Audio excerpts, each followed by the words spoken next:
하나님 말씀 찾아서 함께 봉독하시겠습니다. 하나님 말씀 빌립보 2장을 보시겠습니다. 빌립보서 2장 5절에서부터 8절까지 보시겠습니다. 하나님 말씀 빌립보서 2장 5절에서부터 8절까지 보시겠습니다.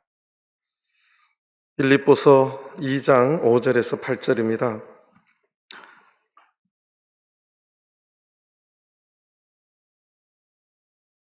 빌립보서 2장 5절 너희 안에 이 마음을 품으라 곧 그리스도 예수의 마음이니 그는 근본 하나님의 본체시나 하나님과 동등됨을 취할 것으로 여기지 아니하시고 오히려 자기를 비어 종의 형체를 가져 사람들과 같이 되었고 사람의 모양으로 나타나셨음에 자기를 낮추시고 죽기까지 복종하셨으니 그 십자가에 죽으심이라. 아멘. 할렐루야. 추운 날씨에도 불구하시고 안식일의 귀한 저녁 시간에 기억하시고 주의 전에 나오신 모든 성도님들 하나님께서 내주시기를 바랍니다. 오늘은 예수님을 닮아가는 가장 좋은 방법이라는 제목을 가지고 같이 은혜를 나누고자 합니다. 2022년 한 해 동안에 우리 전주교회 모든 성도님들이 새해 목표를 많이들 잡으실 텐데 저는 그 중에 하나 예수님을 닮아가겠다고 하는 그런 신앙의 목표를 꼭 가지게 되었으면 좋겠습니다. 예수님을 닮아가는 그런 한 해가 되시기를 간절히 바랍니다. 사실은 이 한 해가 아니라 우리 일평생 예수님을 닮아가야 되는 것이 우리 신앙인의 모습이죠. 그런데 우리가 예수님을 닮아가려면 꼭 배워야 될 덕목이 있습니다. 사실은 성경적인 도덕과 세상적인 도덕이 다른 면도 있고 같은 면도 있습니다. 근데 다르면 무엇이 다르고 차이가 무엇일까? 우리가 생각을 해볼 필요가 있죠. 성경의 도덕이 다른 종교와 철학이나 이런 것에도 다 있는 것이 많습니다. 예를 들어서 도둑질 하지 말라 성경에도 있지만 다른 가르침에도 다 많이 있지요. 뿐만 아니라 효도하는 것 다른 종교나 가르침에도 다 있습니다. 도적질 하지 말라 다 있습니다. 정직하라 다 있습니다. 살인하지 말라 다 있지요. 남녀의 정결에 있어서도 다 있습니다. 그러나 세상의 도덕 기준으로는 도저히 알 수 없는 성경만의 도덕 기준이 있습니다. 하나님께서 말씀하시지 않았다면, 성경에 없었다면 세상에서는 몰랐을 도덕 기준이 있습니다. 기독교 변증론가 중에 유명한 C.S. 루이스라는 사람이 있는데 이 덕목을 이렇게 설명을 했어요. 여러분들 한번 맞춰보시기 바랍니다. 이 세상 어떤 사람도 자유로울 수 없는 죄, 이 세상 어떤 사람도 자유로울 수가 없다는 거예요. 다 그 죄를 범하기 쉽다는 거죠. 두 번째, 다른 사람에게 나타나면 모두가 혐오하는 죄. 나도 그걸 잘 범하지만 다른 사람이 하면 유독 혐오하게 된대요. 자기도 하면서 다른 사람이 하면 혐오하는 있다는 거죠. 세 번째, 성경을 죄하고 누구도 죄라고 부르지 않는 죄. 오로지 전 세계 성경책만 그것을 죄라고 말하는 덕목이 있다는 거예요. 그것이 무엇일까요? 자, 이것은 천사가 타락한 이유이기도 하고 아담과 하와가 근본적인 문제를 따지면 타락한 이유이기도 하고 아담 이후의 모든 인류가 태생적으로 가지고 있는 마음의 모습입니다. 그것은 교만입니다. 세상이 지적하지 않는 죄, 이것이 교만의 특징입니다. 우리는 누구나 남에게 명령받는 것을 싫어합니다. 내 마음대로 하고 싶어 합니다. 태생적으로 교만한 인간이 하기 힘든 것이 있다면 순종하는 거죠. 누구에게 순종하는 게 참 쉽지 않습니다. 어렵습니다. 이 세상에서 교만한 사람을 좋아하는 사람은 신기하게 또 아무도 없습니다. 그런데 자기는 또 교만의 그 함정에 잘 빠집니다. 교만의 그 모습을 남에게 쉽게 나타냅니다. 그런데 또 재밌는 것은 세상 어디에도 교만을 죄로 여기는 국가나 종교가 없습니다. 좀 신기하죠? 교만하다고 처벌하거나 교만하다고 벌금 매기는 국가가 없다는 것입니다. 그런데 예를 들어서 교만과 뭐 비슷한 덕목 중에 거짓말이 있는데 우리 한국에서도 거짓말에 대한 처벌이 있습니다. 근데 세상에서 거짓말 한다고 처벌이 가장 심한 나라가 미국입니다. 미국에서는 거짓말 한 것이 이제 밝혀지면 거짓말했다고 우리가 한국 사람들이 상상할 수 없는 처벌을 받습니다. 그래서 거짓말 하지 않은 거 그게 아니스트인데 그것이 또 용기라고 브레이브하다고 그렇게 칭찬을 또 받습니다. 그런데 미국도 교만하다고 죄를 추궁하거나 벌금을 매기거나 그러지는 않습니다. 그러나 성경은 교만을 가장 심각한 인간의 마음의 죄 중에 하나로 그렇게 이야기를 합니다. 잠언 16장을 보시겠습니다. 잠언 16장입니다. 잠언 16장 18절을 보시겠습니다. 잠언 16장 18절입니다. 잠언 16장 18절입니다. 교만은 패망의 선봉이요 거만한 마음은 넘어짐의 앞잡이니라. 베드로전서 5장 5절을 보시겠습니다. 베드로전서 5장 5절입니다. 베드로전서 5장 5절입니다. 젊은 자들아 이와 같이 장로들에게 순복하고 다 서로 겸손으로 허리를 동이라. 하나님이 교만한 자를 대적하시되 겸손한 자들에게는 은혜를 주시느니라. 자, 한국 성경은 젊은 자들아 이와 같이 장로들에게 순복하고 하고 문장이 이어지는 것 같지만 원어는 이게 또 다른 문장입니다. 장로들에게 순복하라. 그리고 모두가 새 번역에는 모두가 서로 겸손의 옷을 입으십시오 이렇게 번역했어요. 우리 한국 성경은 겸손으로 허리를 동이라. 원어는 아예 겸손의 옷을 입으라, 종의 옷을 입으라 그렇게 적어놓은 구절입니다. 왜 그러느냐? 하나님은 교만한 자를 대적하신다는 것입니다. 하나님께서 대적하시는 것은 우리가 알다시피 사탄 마귀밖에 없습니다. 그런데 하나님께서는 이 땅에 교만한 사람을 대적하시겠다고 말씀합니다. 그런데 겸손한 자들에게는 은혜를 주시겠다고 말씀하고 있습니다. 저는 우리 전주교회 모든 성도님들이 우리가 예수님의 이 겸손을 꼭 배우시게 되기를 간절히 바랍니다. 그런데 이 땅에 겸손을 미덕으로 소개하신 분이 있습니다.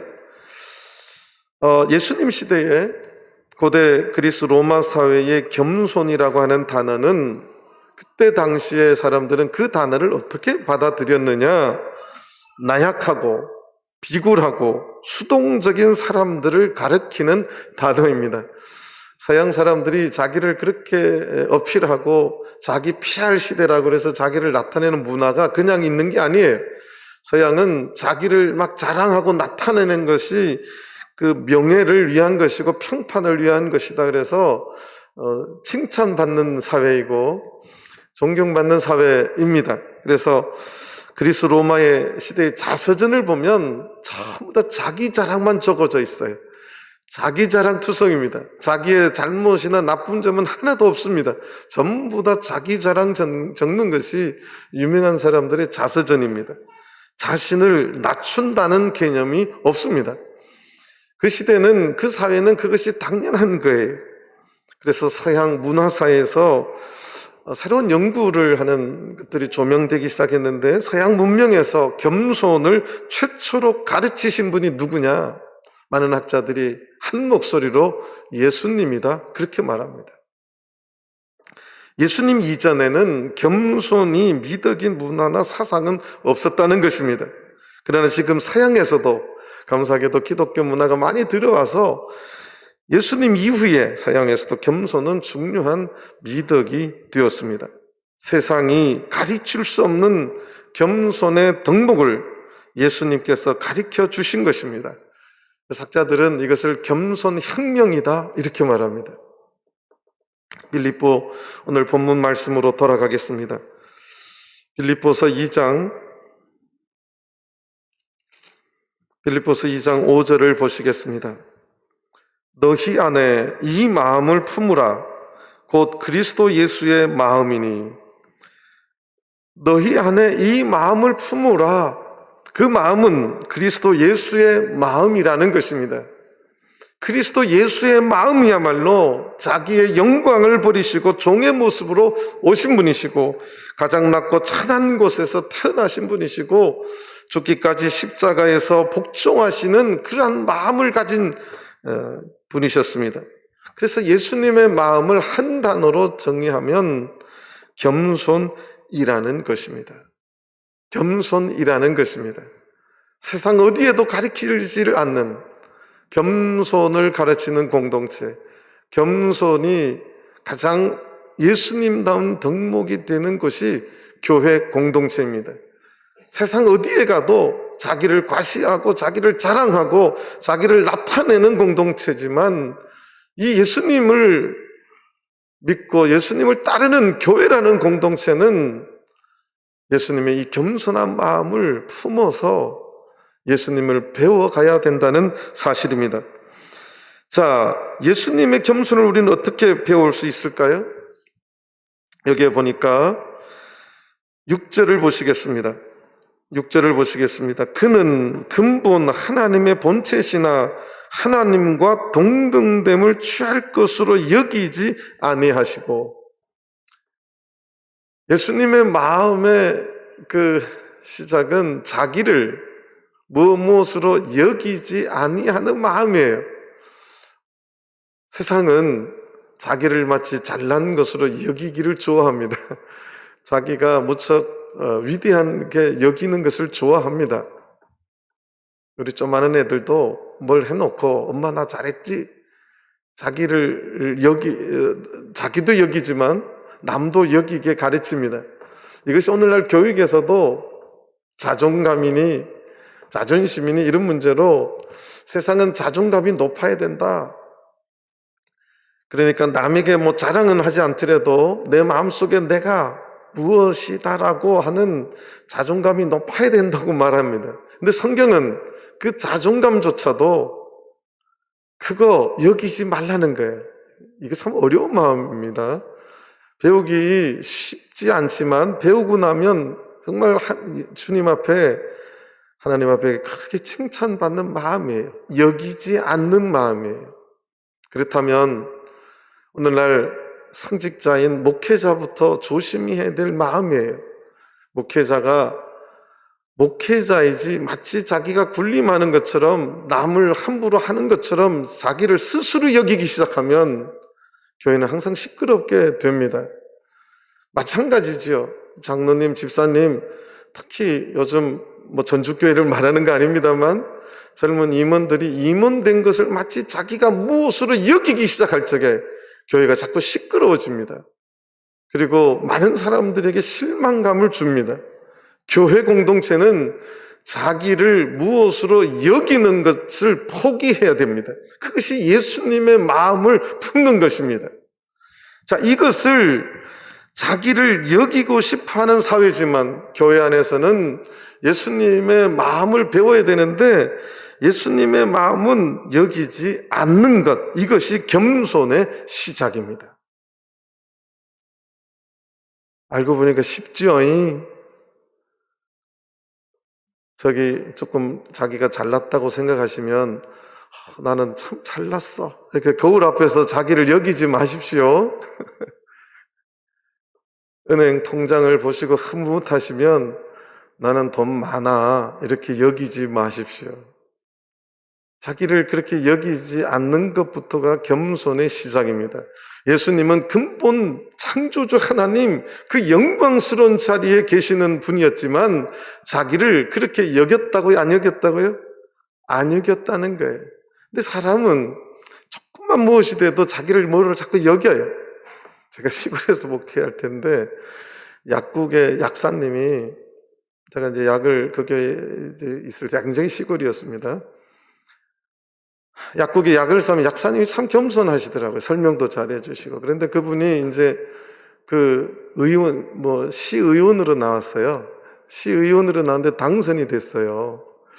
근데 사람이 시의원만 당선이 돼도요, 이게 모습이 180도로 달려서 저는 깜짝 놀랐어요. 약국에 있을 때는 그렇게 아유 어서 오세요 뭐 이러시더니 시의원 딱 들이 딱 이러고 다니고 이러고. 그래서 이게 시의원도 굉장히 여기는구나. 그게 세상입니다. 그런데 예수님은 여기지 말라는 거예요. 그것이 겸손의 시작이라는 겁니다. 나 학력이 이 정도인데, 내 학벌이 이 정도인데 그거 여기지 말라는 거예요. 나 부자인데 내 집이 어떻고 내 차가 어떻고 그거 여기지 말라는 거예요. 내 자식이 어떻게 잘 되고 뭐가 어떻고 그거 여기지 말라는 거예요. 이게 겸손의 시작입니다. 교만이라고 하는 하나님께서 대적하신다고 하는 그 마음을 우리가 갖지 않아야 될 첫 번째 걸음이 자기를 무엇으로 여기지 아니하는 것입니다. 예수님께서는 자기를 비워서 종의 형체를 가지셨다고 말씀하고 있습니다. 여기지 않고 종의 모습으로 오셨다는 거예요. 이것이 겸손의 시작입니다. 저는 우리 전주교회 모든 성도님들이 이 예수님의 겸손을 꼭 배우시게 되기를 간절히 바랍니다. 그런데 빌립보 2장 7절을 이어서 보시겠습니다. 오히려 자기를 비워 종의 형체를 가졌다. 자기를 비웠습니다. 자기를 여기지 아니하고 그 다음 자기를 비워서 그 다음은 종의 형체를 가졌습니다. 이것이 두 번째 겸손의 시작이에요. 교회 공동체만이 온 세상이 군림하고 지배하고 자기가 다스리고 싶어하는 그 사회 속에서 교회 공동체는 자기를 비워서 종의 형체를 가지는 것, 이것이 겸손의 시작입니다. 겸손의 시작입니다. 제가 모교에 있을 때 요새 유행이 이제 젊은 임원들이 많이 세워지는 거잖아요. 한 임원님이 일을 열심히 하려고 하는 의욕은 굉장히 높이 살 수 있어요.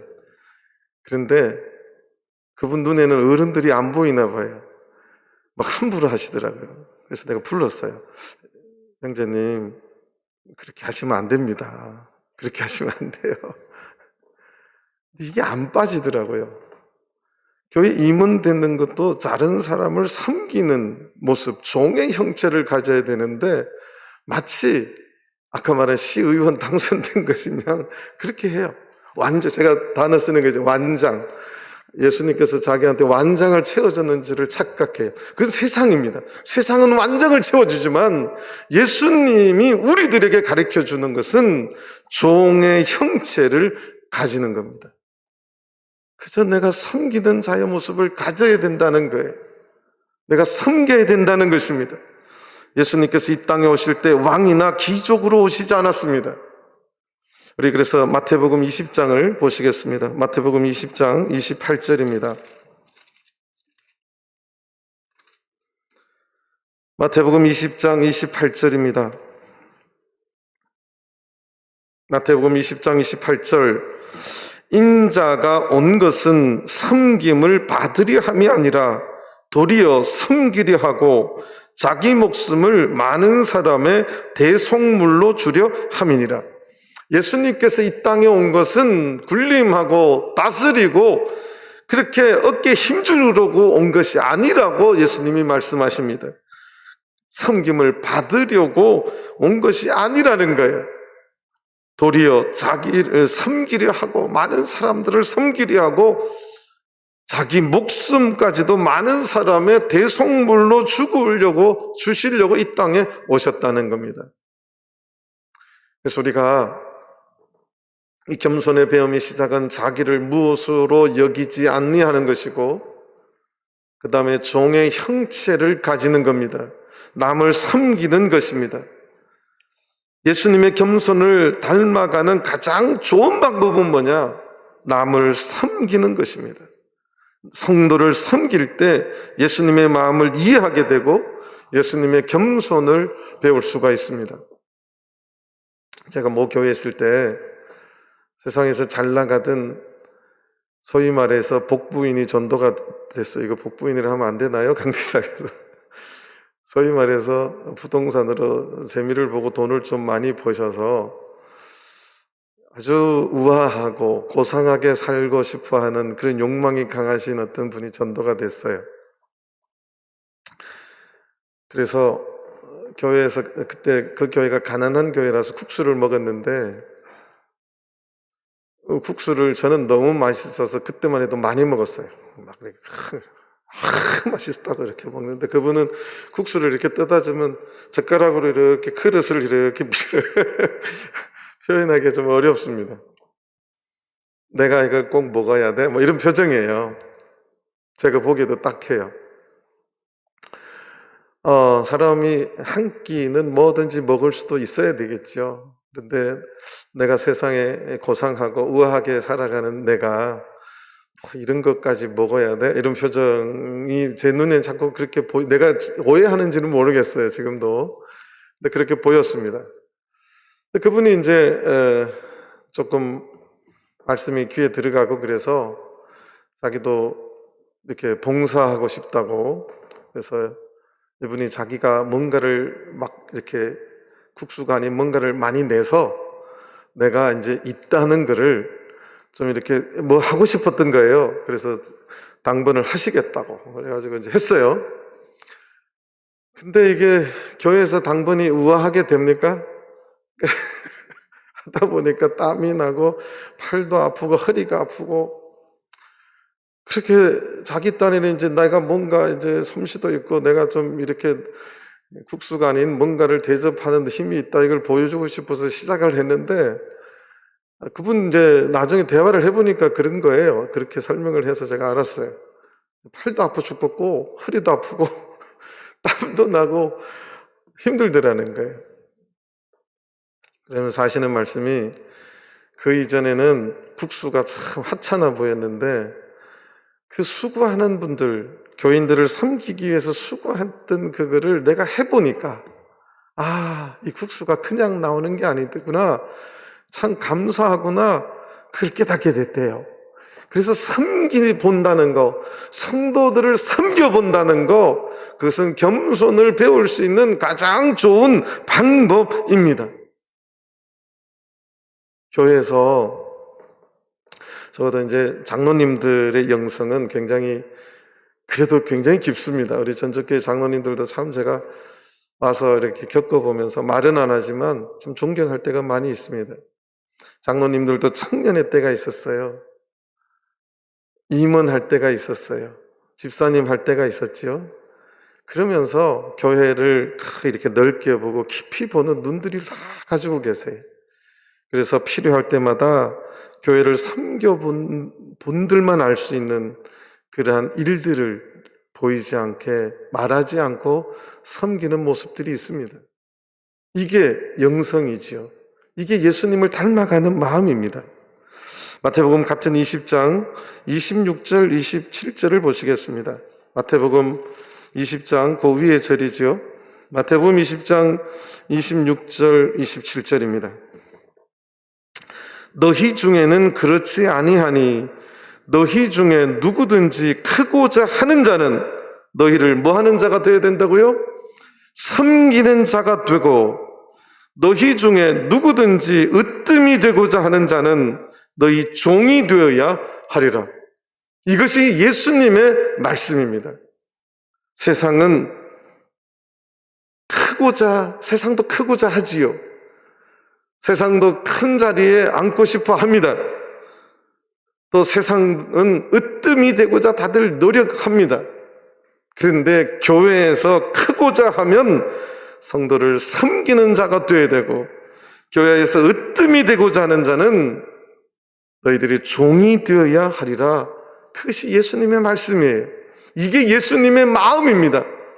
우리가 예수님의 마음을 닮아가는, 예수님을 닮아가는 신앙의 목표가 있다면, 그 가장 좋은 방법이 있다면 남을 섬겨가는 것입니다. 겸손의 첫 시작과 배움은 남을 섬겨가는 것입니다.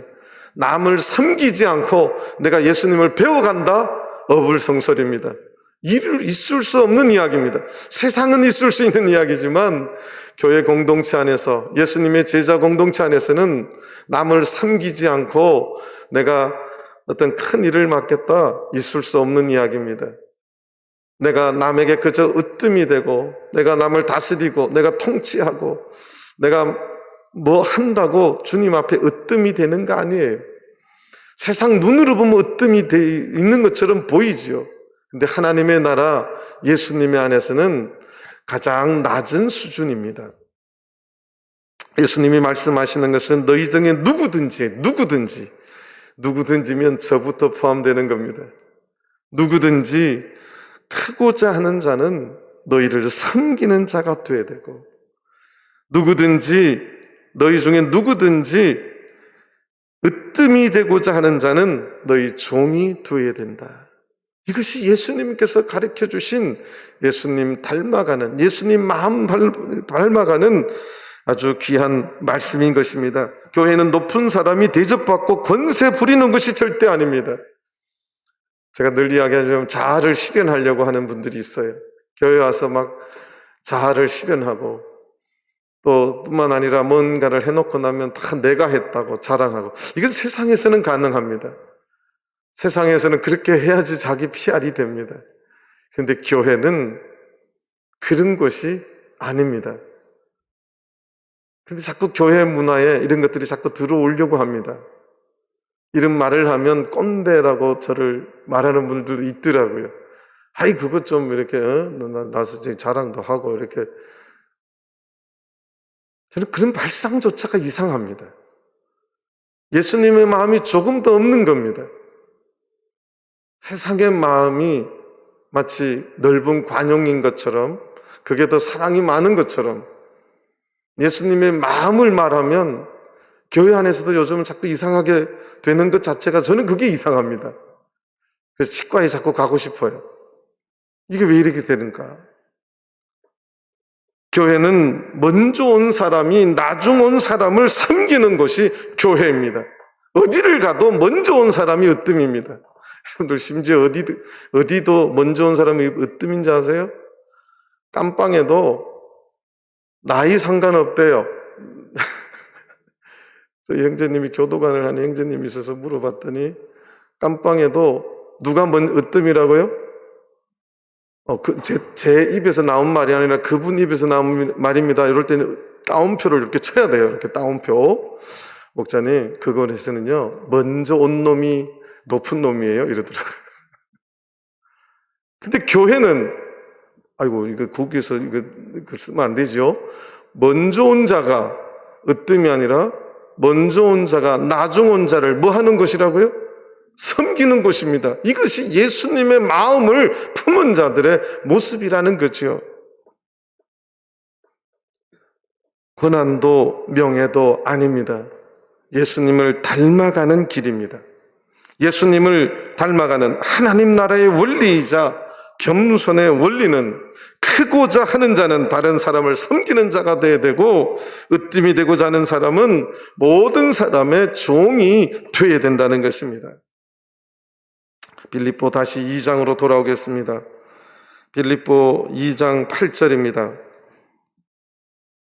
사람의 모양으로 나타나셨음에 자기를 낮추시고 죽기까지 복종하셨으니 그 십자가에 죽으심이라. 죽기까지 복종하셨다고 되어 있습니다. 그 겸손의 완성이 뭐냐? 겸손의 출발이 자기를 뭐로 여기지 않느냐는 것이고 남을 섬기는 것이라면 그 겸손의 완성은 복종입니다. 하나님의 말씀의 복종이고 하나님의 뜻의 완전한 복종입니다. 로마에 죄인을 처형하는 세 가지 방법이 있습니다. 참수형이 있고 화형이 있고 십자가형이 있었어요. 근데 십자가형은 가장 잔인하고 가장 고통스럽고 가장 수치스러운 형벌이었습니다. 근데 예수님께서는 자기를 낮추시고 하나님의 뜻에 순종하기 위해서 가장 고통스럽고 수치스럽고 그 잔인한 형벌을 복종하며 받아냈다는 사실이에요. 이거 쉽지 않습니다. 그래서 겸손의 완성은 하나님의 말씀에 대한 순종입니다. 이 교만의 문제를 해결하는 그 방법이 순종밖에 없습니다. 천사도 타락한 것도 교만 때문이었고 인류가 타락한 것도 교만 때문이었습니다. 이 교만의 문제를 해결하지 않으면 우리는 하나님 앞에 나아갈 수가 없습니다. 어떻게 하면 이 교만의 문제를 해결할 수 있는가? 예수님께서 그 방법을 보여주신 것입니다. 첫째 아담이 교만해서 인류의 죄가 들어왔습니다. 둘째 아담이신 예수 그리스도께서 순종해서 구원이 이 땅에 임했습니다. 히브리서 5장을 보시겠습니다. 히브리서 5장입니다.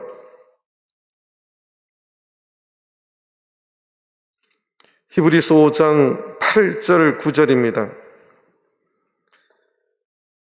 그가 아들이시라도 받으신 고난으로 순종함을 배워서 온전하게 되었은즉 자기를 순종하는 모든 자에게 영원한 구원의 근원이 되시고, 여기서 굉장히 중요한 단어가 8절에도 나오고 9절에도 나오는데 그것은 순종입니다. 저는 우리 교회 전주교회 모든 성도님들이 이 순종함을 꼭 배웠으면 좋겠어요. 그 성경적인 개념의 교만의 반대가 그러니까 순종의 반대가 교만입니다. 그래서 자기를 순종하는 모든 자에게 영원한 구원의 근원이 되시는데, 근데 그 8절에 보면 고난으로 순종함을 배웠다. 이 말 속에 굉장히 많은 뜻이 있습니다. 예수님조차도 그 순종을 무엇으로 배웠다고요? 무엇으로 배웠어요? 고난으로 순종함을 배웠다고 말씀하고 있습니다. 오늘날 우리의 순종도 마찬가지입니다. 오늘날 우리의 순종도 고난이 없다면 배울 수가 없습니다. 오늘날 우리가 고난 받는 이유는 순종하려고 하다가 보니까 받아지는 것이어야 됩니다. 그래야 더 영광스러운 고난이 될 수 있습니다. 애매한 고난이거나 마땅히 받아야 될 고난이 아니라 내가 순종하기 위해서 받는 그 고난이야말로 가장 영광스럽고 하나님 앞에 상 받을 수 있는 그러한 고난입니다. 저는 우리 전주교회 모든 성도님들 2022년 한 해에는 고난을 통해서 고난으로 순종함을 꼭 배우시게 되기를 간절히 바랍니다. 이것이 겸손의 뭐라고요? 완성입니다. 제가 가끔 가다가 성도님들이 믿음에 대해서 이렇게 말을 할 적에 제 마음속으로는 그거 믿음 아닌데 이렇게 생각하는 게 하나 일이 있어요. 그게 뭐냐 하면 어떤 분이 말을 되게 잘해요. 교회 오면. 목사님 참 저분 믿음이 참 좋으세요. 근데 그의 순종을 저는 봅니다. 하나님 말씀에 얼마나 그가 순종하느냐, 그건 믿음이 아니에요. 교회의 직분을 맡아서 교회 직분의 일을 되게 잘 처리합니다. 목사님 저분 믿음이 들더니 교회 일을 되게 잘합니다. 일을 잘하는데 하나님 말씀은 순종하지 않아요. 그러면 제 눈에는 참 저분 아직 믿음이 덜 들었구나 이렇게 생각합니다. 제 생각이 잘못됐나요? 여러분들 생각이 잘못됐나요? 믿음은 순종으로 평가돼야 되는 것입니다. 믿음은 고난으로 순종함을 배워서 얻어지는 것이고 하나님이 그 순종을 보는 거예요. 하나님께서 아브라함의 믿음을 순종할 적에 아브라함이 가장 순종하기 어려운 것을 가지고 뭐 하셨어요? 시험하셨어요. 자식을 바치라. 그거 어떻게 순종해요? 말 잘한다고 믿음 좋다고요? 교회 직분 맡아서 믿음이 좋다고요? 우리는 그렇게 말할 수 있어요. 그런데 누구는 그렇게 생각하지 않으실까요? 하나님은 절대 그렇게 생각하지 않습니다. 오늘날 믿음의 평가는 순종하는 삶인가? 제가 모교회에 있었는데 교무님인데 그 교회가 연약한 교회예요. 저도 나중에 알았어요.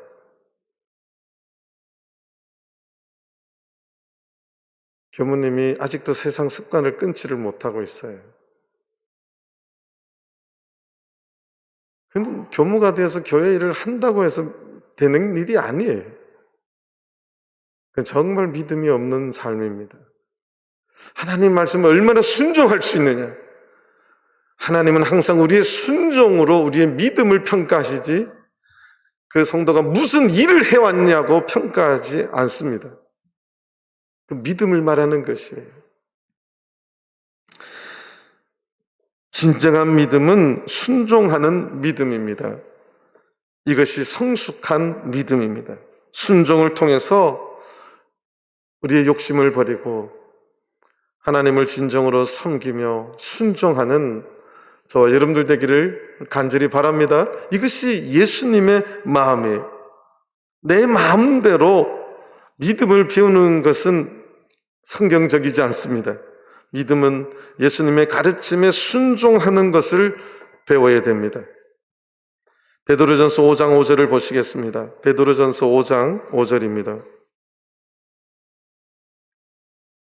베드로전서 5장 5절을 다시 보시겠습니다. 젊은 자들아 이와 같이 장로들에게 순복하고 다 서로 겸손으로 허리를 동이라. 하나님이 교만한 자를 대적하시되 겸손한 자들에게는 은혜를 주시느니라. 예수님의 수제자 베드로가 예수님을 배워야 되는 성도들에게 여기 보니까 겸손으로 허리를 동이라, 겸손의 옷을 입으라고 권면해주고 있습니다. 이것은 종의 모습이에요. 겸손의 옷이 뭐냐면 종의 옷입니다. 예수님께서는 세종례를 행하실 때 그렇게 종의 모습으로 제자들의 발을 일일이 씻어 주셨습니다. 요한복음 13장 14절을 보시겠습니다. 요한복음 13장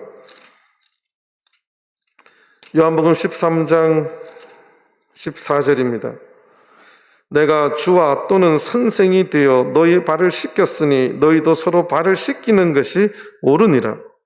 지금은 교회 시설이 깨끗해서 제가 그 흙 묻은 발을 씻기지는 않습니다. 다들 신발도 깨끗한 거 신고 오시고 양말도 깨끗한 거 신고 오셔서, 근데 예수님 시대에는 흙바닥을 살아가는 시대였고 많은 실질적인 종들은 아예 신발이 없었어요.